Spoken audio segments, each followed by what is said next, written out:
Hello, Colfax students. I am Pumpkin, the masked reader, and I would like to share a book with you with my favorite character, Pete the Cat.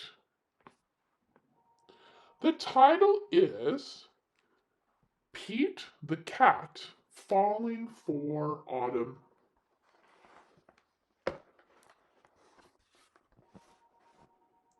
It is the first day of fall, and Pete the Cat is feeling blue. I like summer better, he says. In summer, I can swim and surf and play at the beach. Maybe you just need to remind yourself of all the things you love about autumn, Mom suggests. Pete says. I'll try. Pete finds Grandma in the kitchen. She is baking delicious pumpkin pies. The whole house smells sweet and spicy. Pete loves helping Grandma bake pumpkin pie, but he loves helping eat it even more. After the baking is done, Pete picks a squat orange pumpkin from the counter and slips it into his backpack as a souvenir.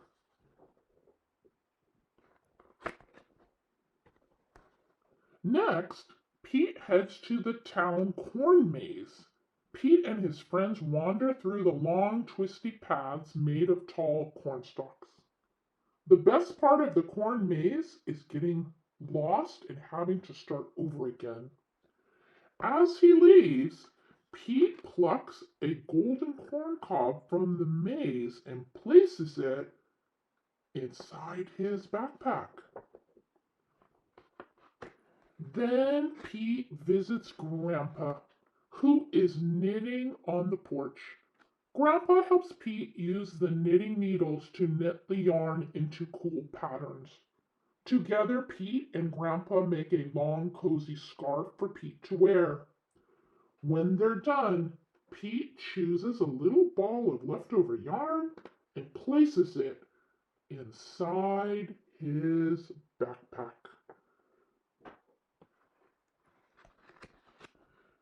Next, Pete goes to the hayride at the park. Pete, Bob, Mom, Dad, and Grandpa all pile into a wagon filled with hay. They go on a bumpy wagon ride around the park. Woohoo! Pete shouts. At the end of the ride, Pete grabs a handful of sweet smelling hay from the wagon and stuffs it into his backpack. Pete heads over to the apple orchard where he and Callie go apple picking. They eat sweet apple donuts and drink hot apple cider and fill their buckets with apples of all different shapes and sizes. Before he leaves, Pete chooses a round red apple and drops it into his backpack. Next, Pete stops by the park. He plays touch football with Bob and their friends. Pete scores a touchdown and everyone cheers. After the game, Pete grabs Bob's football and stuffs it into his backpack. It barely fits. Bob won't mind if I borrow this, Pete says.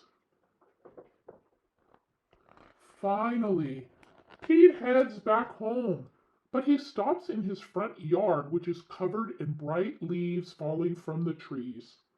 Pete helps his dad rake the leaves into big, colorful mounds. Then Pete runs and jumps into all the leaf piles. After he's done jumping, Pete picks a bunch of red and gold and orange leaves and stuffs them into his backpack. Pete's backpack is bursting with fall souvenirs. He can't wait to show Mom. I love autumn, Pete says. Wonderful, says Mom. You know, these would make great decorations for Thanksgiving. So Pete helps Mom fill a basket with all his mementos. They place the basket at the center of the table.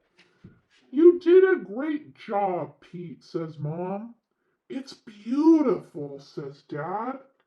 Is that my football? Asks Bob. Just then, the doorbell rings.